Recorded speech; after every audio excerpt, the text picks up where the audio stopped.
Manchester City travel away to the Emirates Stadium to take on Arsenal today, a blockbuster tie that so many people, of course, have always been terming as the master versus the apprentice. If you remember so well, of course, Mikel Arteta and Pep Guardiola served under the same tree at Manchester City, and today again, they turn into foes. Of course, Mikel Arteta has a chance to write history. He could become today the first manager to go 5 games unbeaten against Pep Guardiola. And on the other side, Arsenal also has the chance to record back-to-back wins for the first time over Manchester City since December 2015. Yeah, that is the record when it comes to this tie. And of course, Arsenal right now looks set to be the favorites for this clash, and it's for a reason. They've had a very good summer, a summer that if you like, I can rate it out, or if I'm to rate it out of 10, I'll give a 9.5 because they have sorted out almost all the weak links. They have literally two teams. One thing that you people have always been critical about Mikel Arteta's team is the fact that they have always been having a good first 11 the last 4 years, but the problem has always been in their squad depth. When you look at the first 11, you'll be like, yeah, they can compete for the Premier League title. Whereas when you look at the bench, you shake your head and be like, no, this cannot take them anywhere. So this time around in the summer transfer window, they have gone on to invest and bring in 8 good and quality players, and one that really, when you look at the current Arsenal squad, you can really say that they have two good teams. The first 11 and the second 11 can really serve them a lot, and they are going to play over 70 games this season, of course, with the Champions League, Carabao Cup, FA Cup, and the Premier League. So you need to have a very good squad depth, and this season around, there is really no excuse for Mikel Arteta to deliver Arsenal's first silverware since December 2020, of course, after winning that FA Cup final against Chelsea. So it's set on the table for Mikel Arteta. The team is there, the resources are there, the investments has been made, but they come up against a team that is also hungry to return back to their glory days. Of course, Manchester City had a very bad season on their level when you look at what happened to them.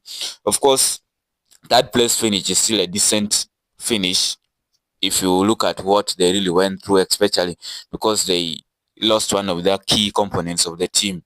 One person that makes Pep Guardiola's team to really take, that was Rodri, missing for the majority of last season, but he's now fully back and fit. So Pep Guardiola will be looking forward to competing for the Premier League title this season, and for them as well, they have almost everything to compete as well. Of course, several people will still say that Arsenal and Liverpool are still the top two favorites, and then maybe Manchester City will come into third. Of course, the fact is Manchester City will always be a top four team, however much bad a season they might have. So I'm really looking forward to this tie, and I've somehow generated 5 key areas that I think might determine who wins this game today. Of course, the first one, as always in any football match, the midfield is a key area for any team. Of course, when you look at the probable first 11 that these two teams might lay up today, for example, we start with the Arsenal midfield. Of course,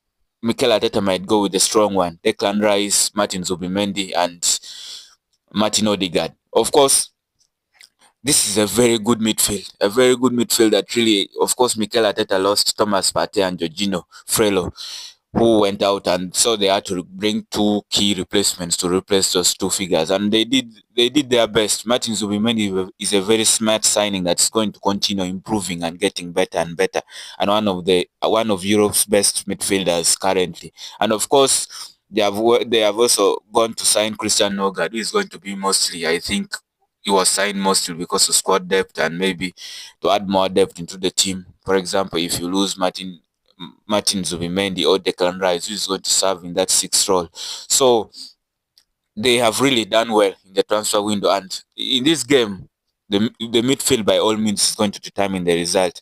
Which team will have a stronger midfield and bring out a 10 out of 10 performance in this match? Of course, Manchester City, on the other hand, I expected to line up using the 3 midfielders that they have lined up with for the majority of this season so far. Of course, they might go with the same midfield that they lined up with against Manchester United last week Sunday. That is Rodri in 6, and then Tijani Reyners in 8, and then Foden in 10, with Bernardo Silva serving as more of a winger. So it's really enticing.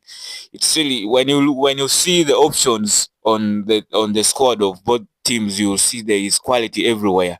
it's a clash that you'll say that is going to be determined by fine margins. Whoever comes in and gives a 10 out of 10 performance will go on with the result. Of course, so many people are still expecting Arsenal to win this clash, and I think they have built Emirates into a fortress. Emirates is no longer that place where we used to see teams getting it easy and getting results out of. Emirates is now like a slaughterhouse almost. So Manchester City will be very aware of that. Another key area that really might determine the result of this fixture is the defensive area. Of course, Arsenal has the best defense right now in the league. Last season, they conceded just 34 goals in the whole season. And out of the 34, 31 were non-penalty goals, and they conceded 3 penalties. So imagine playing 38 games in a season and you concede 34 goals only.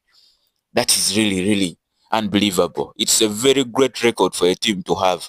Of course, they did beat Manchester City 5-1 in this same fixture last season at Emirates. And again, they will look to do something more of the same. Of course, Manchester City have gone on to revamp their coaching staff.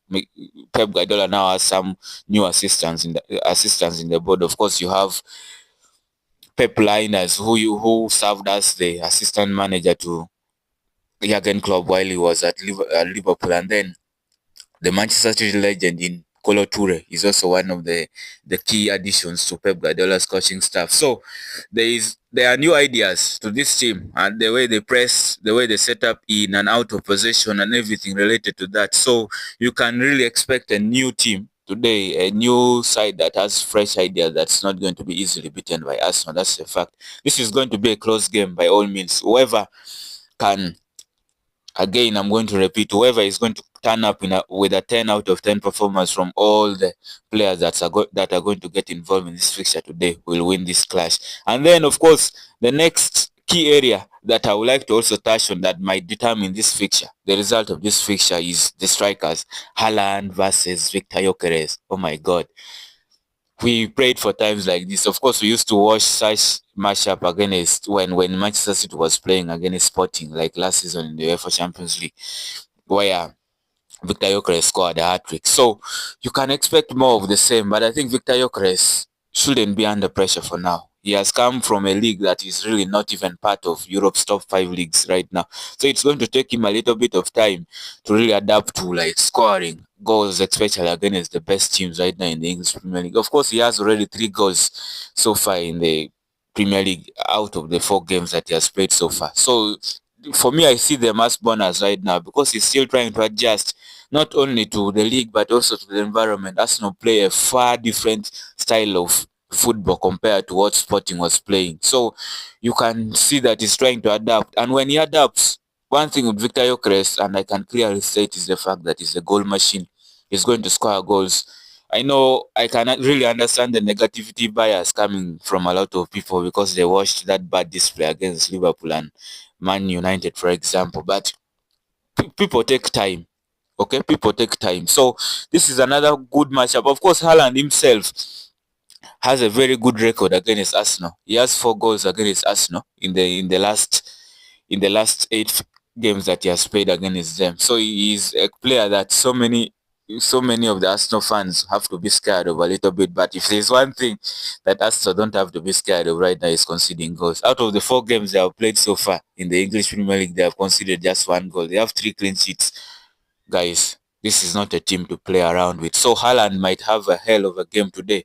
Of course, one player that we look forward to facing him is Gabriel Magalhaes. He has always been trying to put it physical and out with Haaland, and so it's one of the matchup that I'm really looking forward to. Of course, Victor Gyökeres on the other side will look to also continue his good form. Like I've stated, he scored a hat-trick against Manchester City in the UEFA Champions League last season for Sporting Lisbon. So you'll hope to do more of the same today, though it's not going to be easy. So another key area that I would like the second last is looking at the wingers. Okay, looking at the wingers, this game might be determined by that. Of course, for Arsenal, a player like Noni Madueke, who came in with a lot of criticism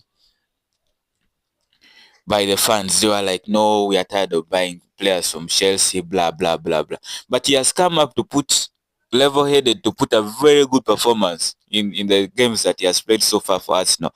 And you can really feel for him because coming in a new environment, then the fans are against your signing. It's not that he's a mentally it destroys you a lot, but he has been good and he's under one of the best managers right now in the world. That's Mikel Arteta. So he's in the right environment. All I can wish for him is the best as a player. It's not easy right now to deal with pressure, especially in the social media era. So he's one player that might determine the result today. Of course, I expect him to start today, and then of course you still have players like Eberechi Eze, for example. And then when you look at Manchester City, we all hope that Bukayo Saka he might make the team at least. And then when you look at Manchester City, Phil Foden, for example, is back on form. We are now witnessing the same player who has been directly involved in Manchester City's glory days. He is a very good player this season. And when you look at the last two games against Manchester City and Napoli, you are now seeing the old Foden coming back. And they really needed him because the last thing you will want for a manager is to see your best players ghosting in the team. It really doesn't help the team that much. So Phil Foden performing well for Manchester City is a big bonus. Of course, one player that again has come up with big performances is Jeremy Dogu. He has been in the last two games, for example, they are using him more of like an inverted 10 now, not a winger that is going to hug the touchline or wait for those diagonals to get him and then he'll dribble past. He's mostly now being used as an inverted 10, more of a player that is going to try and break teams down. So that is another key area that really might determine this. Of course, they still have options like Savino, Scabo. So really, it's going to be an intriguing area that might determine the result of this game. And then finally, a very key area that 50% will determine the result of this fixture are the goalkeepers. David Raya versus Donnarumma. Two, two of the best shot stoppers in Europe right now. Of course, Donnarumma has played so far 2 games for Manchester City and he's still to concede a goal. 2 clean sheets out of the 2 games. But today's fixture is one of the most testing for him out of the opening fixtures that he's playing as a Manchester City player. So it's going to be one of the art area that's really going to determine. If Donnarumma is to turn up with a 10 out of 10 performance, then you can only hope that Manchester City is going to win. Of course, if you look at the stats for last season, David Raya surprisingly has a better save percentage than Donnarumma. That is according to the stats of last season. Of course, Donnarumma was a Champions League winner for PSG. David Raya had a 76.9% save for Arsenal last season, and Donnarumma had 71.4% for PSG. So in that context, David Raya is a better shot stopper than Donnarumma right now in Europe. So you can highly rate David Raya due to this stat if you compare him to Donnarumma. So that's another key area that really might determine. Of course, when you look at, for example, the save that Donnarumma delivered against Man United, that shot from Brand Buemo last Sunday, you really know that there is a reason why they always class him as one of the best shot stoppers in the world. So those are really the 5 key areas that I've tried to outline, of course, using analysis from the Opta Predictions, a website that's everywhere that football analysts always try to follow. You can always try to follow there as well and check on the stats and match build-ups as well. Drop your predictions in the comment section about what you think and how you think this game will go. Me, if you ask me, I'm giving a very clear and short prediction. I see Arsenal beating City and winning this game by 3 goals to 1. Okay, I think Arsenal is on a different level compared to City right now, and they are far more balanced than Manchester City right now. Like I've stated already at the beginning of this, Arsenal has the opportunity to record back-to-back wins against Manchester City for the first time since December 2015, and at the same time, Mikel Arteta has the chance to write history against Pep Guardiola. He can become the first manager ever